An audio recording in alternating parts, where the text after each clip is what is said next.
అందరికీ నమస్తే. నేను మీ Ashok Kumar. Welcome to our channel. ఇవాళ మనతో స్టూడియోలో షణ్ముఖ్ గారు అయితే ఉన్నారు. నమస్తే షణ్ముఖ్ గారు. నమస్తే అండి. Common man Kiran alias Chebrol Kiran గా ఈ మధ్య ప్రసిద్ధి చెందాడు. అంటే 2-3 రోజుల నుంచి ఎక్కడ చూసినా కూడా సోషల్ మీడియాలో ఇదే కవర్ నడుస్తూ ఉంది. అయితే నేను మిమ్మల్ని అడుగుతున్నటువంటి ప్రధానమైన ప్రశ్న ఏంటంటే, Chebrol Kiran he sponsored by TDP ఇది వింటున్నాం. అంటే ఒకవేళ చేబ్రోల్ కిరణ్ ని టీడీపీ స్పాన్సర్ చేసి ఆ బూతులు తిట్టించింది అంటారా? ఇక్కడ గత 2-3 రోజుల నుంచి మనం గమనించినట్లయితే main stream media, social media, Twitter, Instagram, Facebook ఎక్కడ చూసినా చేబ్రోల్ కిరణ్. ఓకే, మరి ఈ చేబ్రోల్ కిరణ్ అనేటువంటి విషయంలో ముందుగా ఆయన మాట్లాడినటువంటి అనుచిత వ్యాఖ్యలు అందరూ ఖండించాల్సినటువంటి విషయం. యావత్ సమాజం ఖండించింది. మరి ఎందుకు ఖండించింది? ఎత్ర నార్యస్తు పూజ్యంతే రమంతే తత్ర దేవతాహ అని చెప్పేసి పెద్దలు చెప్పారు. మరి ఎక్కడైతే స్త్రీలు పూజింపబడతారో అక్కడ దేవతలు నిత్యం తిరుగుతూ ఉంటారు అని చెప్పేసి చెప్పడం జరిగింది. మరి అటువంటి అనుచిత వ్యాఖ్యలు చేసినటువంటి వ్యక్తిని యుద్ధ ప్రాతిపదికన, నాకు తెలిసి చంద్రబాబు నాయుడు గారు గతంలో ఏదో మాట చెప్పారు, ఎవరైనా మహిళల పైన దూషించినా, అసభ్యకరంగా పోస్టులు పెట్టినా అదే ఆఖరి రోజు అవుతుంది అని. మరి తెలుగుదేశం పార్టీకి చాలా సేవలు అందించాడు. సోషల్ మీడియా వేదికగా చాలా వాయిస్ వినిపించాడు. Voice of the voiceless. గత 5 ఏళ్లలో ప్రజల తరపున, అమరావతి రైతుల తరపున, అమరావతి రాజధాని ప్రాంత తరపున, అంటే ప్రతి ఒక్కరి తరపున ప్రతి నిత్యం అతను ఏదో ఒక సమస్య మీద మాట్లాడడం జరిగింది. ఎక్కడో కొంతమంది మహిళల మీద, విడుదల రజనీ గారి మీద, అదేవిధంగా రోజారెడ్డి గారి మీద, కొంతమంది మహిళల మీద అనుచిత వ్యాఖ్యలు చేశారు. ఇవన్నీ కన్సిడర్ చేసుకొని తెలుగుదేశం పార్టీ అధిష్టానం పార్టీ నుంచి సస్పెండ్ చేయడం జరిగింది. అదేవిధంగా కేసు పెట్టి కోర్టుకు సబ్మిట్ చేసి తర్వాత రిమాండ్కి తీసుకొని ఇంత జరిగింది. కోర్టులో ఏం జరిగింది కిరణ్ విషయంలో? BNS 111 సెక్షన్ పెడితే ఒక CI అనేటువంటి వ్యక్తి జడ్జి అడిగాడు. ఏమని అడిగాడంటే, నిజంగా ఇది ఆర్గనైజ్డ్ క్రైమా? ఒకవైపు సాక్షి ఛానల్ నుంచి మాట్లాడుతున్నటువంటి అధికార ప్రతినిధులు ఏమంటున్నారు, ఇది ఆర్గనైజ్డ్ క్రైమ్ అని చెప్పేసి అంటున్నారు. మరి నిజంగా జడ్జి ఏదైతే క్వశ్చన్లు అడిగాడో ఆర్గనైజ్డ్ క్రైమ్ అని, ఒక యాంకర్ అనేటువంటి వ్యక్తి ఉన్నట్లుండి అడిగాడు, ఆ చెప్పేటువంటి వ్యక్తి కూడా ఉన్నట్లుండి చెప్పాడు. క్షణికావేశం చెప్పాడని చెప్పేసి కూడా అతనికి క్షమాపణ కూడా చెప్పడం జరిగింది. సో ఇవన్నీ కన్సిడర్ చేసిన తర్వాత జడ్జి గారు ఈ సెక్షన్ తీసివేయండి అని చెప్పి స్పష్టంగా ఆదేశాలు ఇవ్వడం జరిగింది. ఇక్కడ న్యాయం ఇంకా బతికే ఉందనేది మనం ఒక స్పష్టంగా చెప్పగలగాలి. అందుకోసం ఇదంతా చెప్తా ఉన్నాం.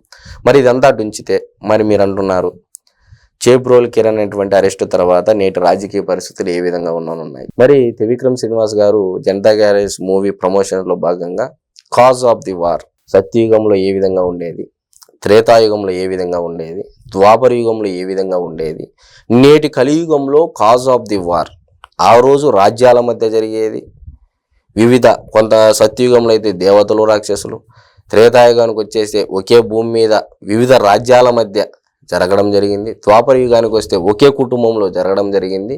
ఇప్పుడు ఆ ఒకే కుటుంబం అంటే రాజకీయ పార్టీలన్నీ ఒక కుటుంబానికి చెందినటివే, సిద్ధాంతాల పరంగా వేరవుతాయి.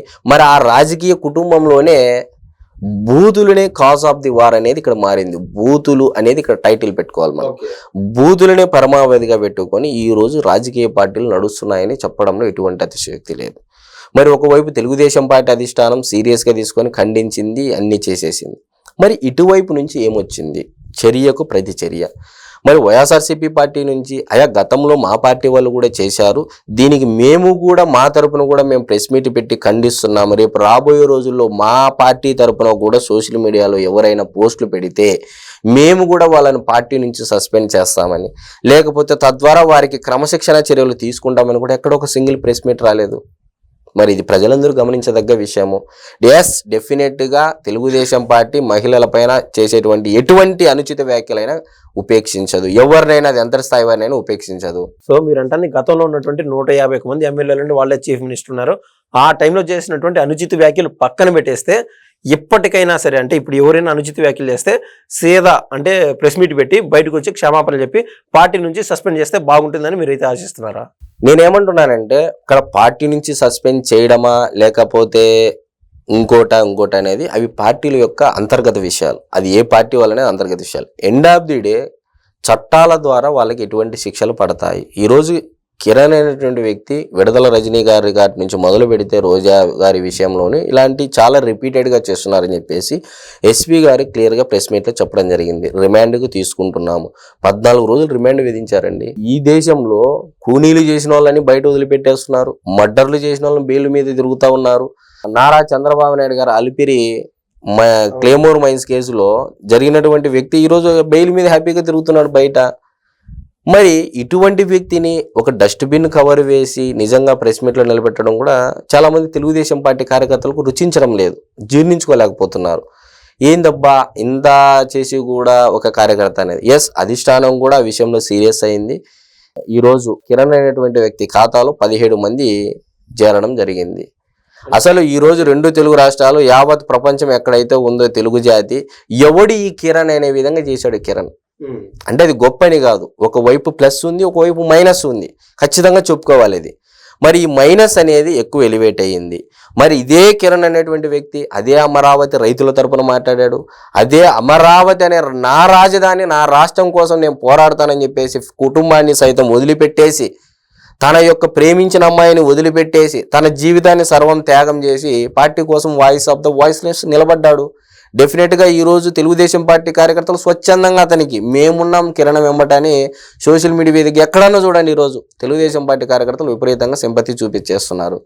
మరి ఇది తెలుగుదేశం పార్టీ ఇచ్చినటువంటి ఘనత కాదా? ఈరోజు కిరణ్ వెంబటి ఎవరు ఉన్నా లేకపోయినా తెలుగుదేశం పార్టీ 1 కోటి మందికి పై ఎవరైతే సభ్యత్వాలు ఉన్నాయో ఆ సభ్యత్వాలలో ఒకడు మాత్రమే తగ్గాడు. మిగిలిన వారం అంతా మేము కిరణ్ వెంట ఉన్నామని చెప్పేసి కూడా తనకు తానుగా ప్రకటిస్తున్నారు. ఎక్కడెక్కడి నుంచో స్వచ్ఛందంగా వారి యొక్క ఆర్థిక పరిస్థితి కూడా బాగోలేకపోతే చాలా మంది కార్యకర్తలు స్వచ్ఛందంగా డబ్బులు ఇస్తా ఉన్నారు. మరి నిజంగా కిరణ్ పరిస్థితి బాగుంటే ఈరోజు ఇలాంటి వీడియోలు చేయాల్సిన అవసరం ఏముండేది? మరి నిజంగా బాగా లేకపోయినప్పటికీ కూడా పార్టీ ఒకవైపు వాయిస్ వినిపిస్తూ, ఒకవైపు తన ప్రాంత ప్రజల సమస్యలు వినిపిస్తూనే నిత్యం పార్టీ అని తప్పించేటువంటి వ్యక్తి కిరణ్ అనేటువంటి వ్యక్తి. మరి ఆ వ్యక్తికి కూడా బాధ ఉంటుంది కదా పార్టీ నుంచి సస్పెండ్ చేస్తే. సో డెఫినెట్గా ఎండ్ ఆఫ్ ది డే ఏంటంటే తెలుగుదేశం పార్టీ అధిష్టానం ఎవరినైనా ఉపేక్షించేది లేదు. పార్టీ లైన్ దాటే, పార్టీ ఇచ్చినటువంటి లక్ష్మణ రేఖ దాటితే ఎవరినైనా మేము సస్పెండ్ చేస్తామని ఇదే ఫస్ట్ అండ్ లాస్ట్ కావాలి అని చెప్పేసి కూడా ఒక బెంచ్ మార్క్ ఇచ్చేసిందని అయితే మనం ఖచ్చితంగా చెప్పవచ్చు. సరే, మీరు ఎగ్జాక్ట్ గా చెప్తున్నారు.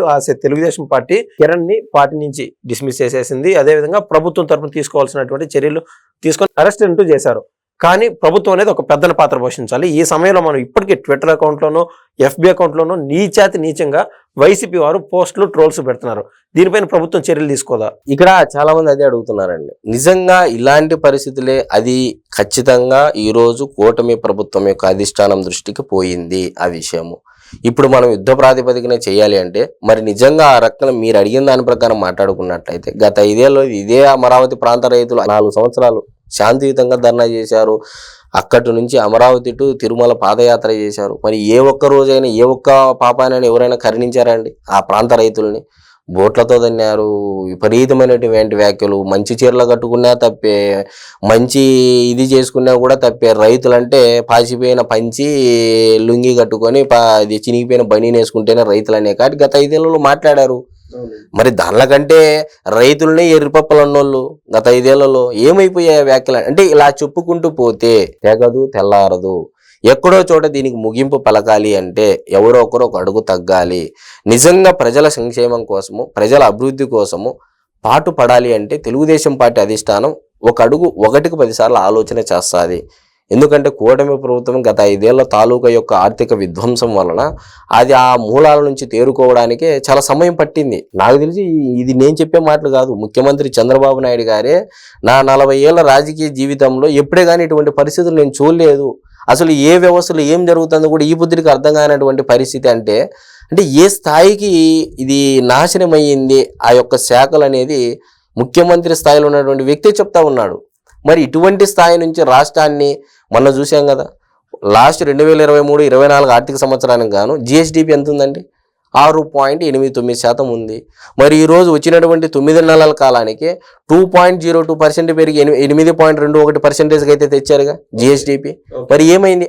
ఇలాంటి చర్చ జరగాలి అంటున్నా రాష్ట్రంలో. నేను విధి విధానాలపైన, పాలసీలపైన, ఆ ప్రభుత్వం ఈ ప్రభుత్వం చేపట్టినటువంటి సంక్షేమ కార్యక్రమాలపైన ప్రజలకు ఈ మేర అందాయి ఆ మేర అందాయి ఎప్పుడే కానీ వ్యక్తిగతంగా పోకూడదు. గతంలో చాలా వీడియోల్లో కూడా ఇంతకుముందు వేరే యాంకర్లు నన్ను కూడా అడగడం జరిగింది మహిళల పైన. వద్దు, రాజకీయాలలో మహిళల గురించి ప్రస్తావన తేవద్దని నేను ఖరాఖరిగా ఖండించాను యాంకర్ని. నేను చెప్పేది ఏంటంటే కిరణ్ అయినటువంటి వ్యక్తి అయినా ఆ యాంకర్ అయినా ఖండించాల్సి ఉండేది, ఖండించి ఉండింటే ఇంత సమస్య ఉండేది కాదు అని చెప్పేసి నేను చెప్తాను. తప్పు తప్పే. ముఖ్యంగా అతి ముఖ్యంగా రాయలసీమ సైడ్ మహిళల జోలికి అసలు పోరు. అది ఎవరైనా సరే మహిళల జోలికి పోయారు అంటే వాళ్ళు రాయలసీమ వాళ్ళు కాదనేది అయితే ఖచ్చితంగా చెప్పచ్చు. ధన్యవాదాలండి. నమస్తే.